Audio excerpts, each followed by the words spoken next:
J'ai failli abandonner ma licence juste parce que les gens trouvaient que c'était pas assez prestigieux. Je vous explique. En gros, trop de monde pensait que j'aurais dû viser plus haut, que j'étais capable de mieux faire. Un peu un mélange d'incompréhension et de mépris. Et à force d'entendre ça, j'ai commencé à douter de moi-même, à me dire que j'étais peut-être en train de gâcher mon potentiel et ma vie avec. Et pourtant, moi, je savais très bien pourquoi j'avais choisi cette licence. Mais je vous jure que la vie des gens, à répétition, entendre toujours la même chose et la même chose en boucle, ben forcément, même si t'es sûr de ton choix à la base, tu te remets forcément en question et tu te demandes est-ce que c'était vraiment la bonne chose à faire. J'étais à 2 doigts de me réorienter et en vrai j'en avais pas forcément envie, mais la vérité je voulais juste qu'on me laisse tranquille en fait. Qu'on arrête d'autant donner son avis sur mes choix de... Genre c'est bon quoi, je peux choisir au bout d'un moment. Parce qu'en fait j'en avais marre qu'on me regarde comme si j'avais raté ma vie à 19 ans. Mais alhamdoulilah j'ai bien fait de m'écouter parce que si j'avais lâché, bah j'aurais jamais lancé ce podcast. J'aurais jamais rencontré toutes les personnes que j'ai rencontrées. Je ne serais jamais lancée dans tous les projets passés et tous les projets prochains, Inch'Allah. Et j'aurais pas appris tout ce que j'ai appris en fait. Et surtout, j'aurais pas construit cette vie qui me ressemble. Parce que ce chemin-là, il m'a emmené exactement là où je devais être. Alors ouais, j'aurais pu choisir autre chose. J'aurais pu, mais je voulais pas. Voilà. Ça ne m'intéressait pas et je préfère aller dans une direction qui me plaît, même si les autres trouvent ça chelou, plutôt que de suivre entre guillemets la masse et de faire un truc que je sais que purée quoi. 5 ans d'études, vous savez c'est quoi 5 ans d'études? C'est beaucoup hein. Tout ça pour après ne pas savoir... Oh non, flemme. Donc voilà, au final je me suis pas réorientée, mais cette petite période de ma vie, elle m'a fait prendre conscience à quel point, par la suite, va falloir que je m'affirme avec moi-même, et surtout va falloir que je fasse en sorte de m'écouter dans un monde qui va toujours vouloir te diriger vers un côté ou un autre. Genre je vais devoir construire une vie qui me ressemble. Et en fait c'est ça le plus important, c'est-à-dire que ton parcours on s'en fiche qu'il fasse rêver les autres ou pas. Il doit avoir du sens pour toi, voilà. Que tu veuilles ouvrir un coffee shop, ou que tu veuilles devenir docteur, ou que tu veuilles devenir jardinier, ou que tu veuilles devenir astronaute, mais tant que c'est ce que tu veux faire, go en fait. Tant que tu sais pourquoi tu le fais. Vous savez quand je vous dis tu sais pourquoi tu veux le faire, c'est-à-dire que chacun a ses raisons, je dis pas forcément que le métier il faut qu'il te passionne de ouf, parce que chacun a ses critères, tu vois. Il y en a, leur critère numéro 1, c'est la thune, et ils ont bien raison.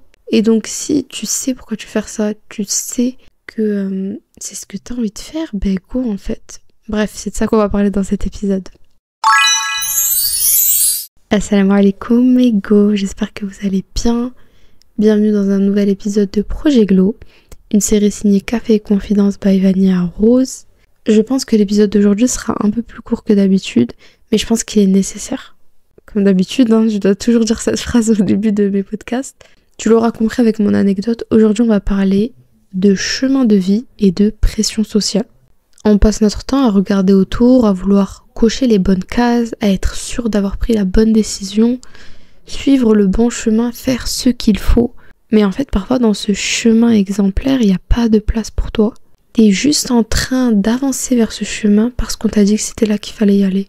Et parfois tu sens en fait qu'il y a quelque chose qui cloche, que c'est pas ce que t'as envie de faire, que ça t'intéresse pas, etc. Mais parfois t'arrives pas à te l'avouer en fait. Alors aujourd'hui on va se dire la vérité. T'as le droit de choisir une vie qui te ressemble, que ce soit une vie simple ou que ce soit une vie mouvementée.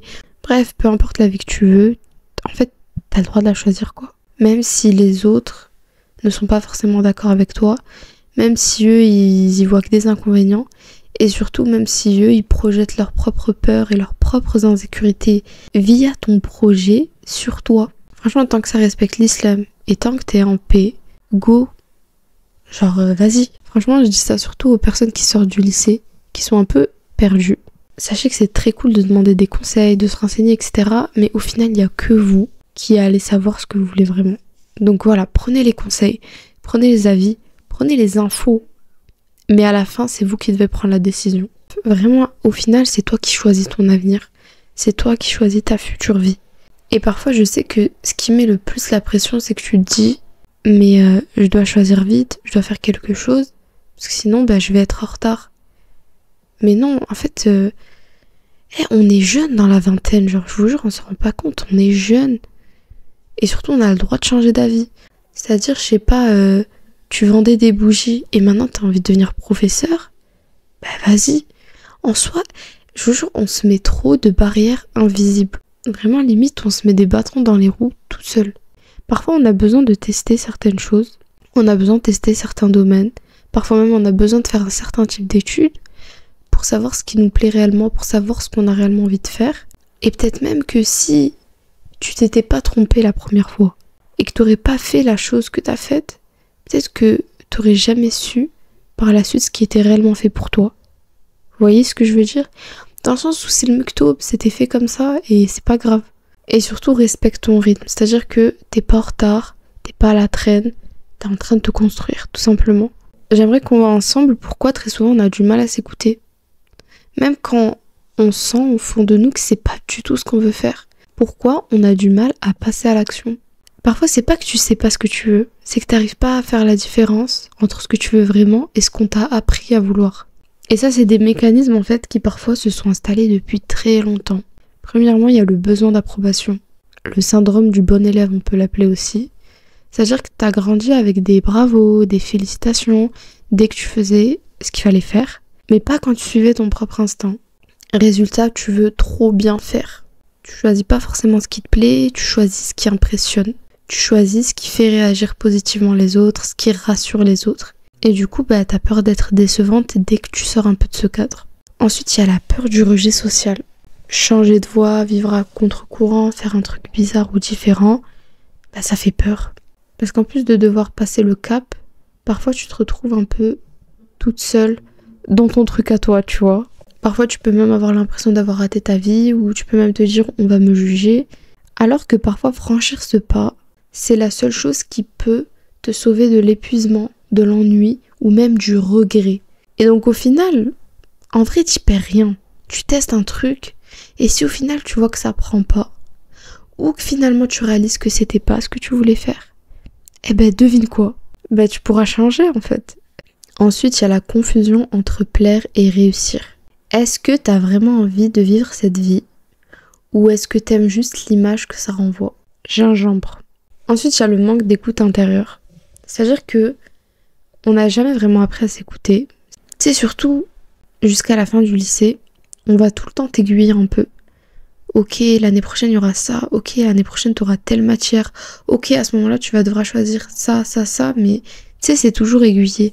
Et en fait, dès que ça y est, tu sors du lycée, là, c'est à toi de choisir. Genre, t'as les cartes en main. Et si t'as pas encore la réponse, comme j'ai dit, c'est normal. Et c'est justement en essayant que la réponse va se dévoiler. Bon, je pense que j'ai assez parlé de ça. Maintenant, je vais tout simplement vous donner quelques astuces pour construire la vie qui vous ressemble. Et je sais que dans cet épisode, on a beaucoup parlé d'études, mais en soi, c'est pas que les études, tu vois. Moi, j'ai pris ça parce que c'était mon exemple, mais ça peut être le mode de vie en lui-même. Je sais pas si par exemple, t'as envie de faire le tour du monde, ou si t'as envie d'ouvrir ton entreprise, ou si t'as envie de faire une activité en particulier, ou si t'as envie d'aller à tel endroit, bref. Je parle d'études, mais ça peut s'appuyer à tout. Ça peut même s'appuyer à ton style vestimentaire, ça peut s'appuyer à tes passions, peu importe. Premièrement, écris noir sur blanc ce que t'aimerais faire si personne ne regardait. C'est fou parce qu'on revient vraiment à la base de Projet Glow. En fait, je trouve ça un peu triste parce qu'on dirait un peu le cycle qui se referme. Genre, c'est bientôt la fin du Projet Glow et on revient un peu à ce qu'on a dit dans les premiers épisodes. Mais ouais, ça me rappelle le livre dont je vous avais parlé, dans lequel il était écrit « Si personne ne regardait ce que t'écris là, qu'est-ce que tu aimerais faire dans ta vie ?» Et là, on revient à cette question-là. Genre vraiment, imagine qu'il n'y a personne autour de toi et que personne ne pourra savoir et que c'est entre toi et toi. Et surtout, dis-toi aussi si c'était réalisable, parce qu'on met trop la peur de l'échec au centre de nos objectifs. Dis-toi que c'est déjà réalisable, c'est déjà faisable en fait. Je ferai quoi? Et réponds honnêtement, voire même naïvement. Ensuite, numéro 2, entoure-toi de gens qui sont sur la même longueur d'onde que toi. Franchement, ça c'est tellement important. Je vous jure, c'est trop important. Parce qu'au bout d'un moment, tu vas péter les plombs. T'as besoin de personnes qui te comprennent. T'as besoin de personnes qui ont les mêmes problématiques que toi. T'as besoin de personnes avec qui en fait vous pouvez vous entraider mutuellement, tu vois. Je parle pas forcément de gens qui ont les mêmes projets que toi, mais des gens qui veulent avancer, s'élever et se booster. Des personnes qui vont aussi te rappeler Allah dans ce que tu fais. Et des personnes en fait qui seront toujours là pour te soutenir même quand tu commences à douter de toi. Et ça c'est trop important, vraiment. Et je dirais même que dans le monde de l'entrepreneuriat c'est encore plus important d'avoir une copine entrepreneuse. C'est trop important. Les entrepreneuses qui m'écoutent, rejoignez le canal Insta s'il vous plaît. On va parler un peu. Rejoignez le canal Insta. Ensuite en numéro 3, rappelle-toi que ta vie, c'est ta vie. C'est tellement bateau dit comme ça, mais à la fin de la journée, c'est toi qui auras fait tes choix. C'est toi qui assumes les conséquences de tes choix. C'est toi qui vas faire ce 35 heures. C'est toi qui vas kiffer entreprendre ce projet. C'est toi qui va... En fait, les gens, ils auront toujours un avis sur ce que tu vas faire, mais personne ne sera là à ta place. Personne ne sera là dans les moments de doute, dans les épreuves, et dans les moments de joie. Au final, c'est toi en fait. Donc t'as pas à sacrifier ta paix et ce que tu voudrais réellement dans ta vie pour leur confort. Voilà, je pose ça là. Ensuite, prochaine astuce, autorise-toi à changer de cap. Et ça c'est trop important. C'est pas parce que tu te mets à 2000% dans un projet que ça veut dire que tu n'as pas le droit de changer de projet.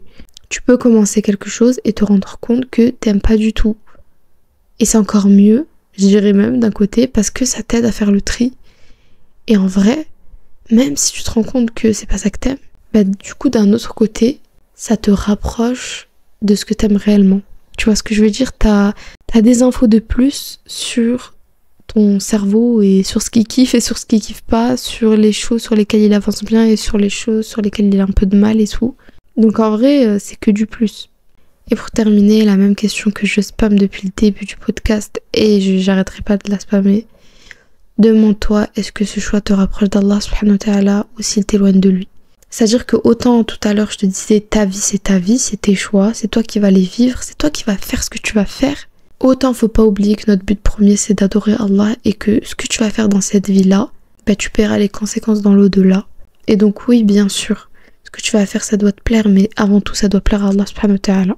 Donc voilà, toujours aligner ton cœur, ta foi et tes objectifs.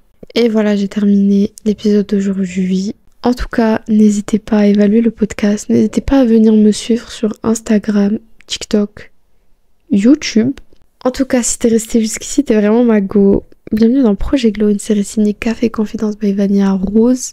Comme d'habitude, je vais mettre l'exercice du jour dans le canal Instagram. Et voilà, nous on se retrouve demain, Inch'Allah, à 7h du matin, pour un nouvel épisode de Projet Glow dans tes oreilles. Prends soin de toi. Assalamu alaikum.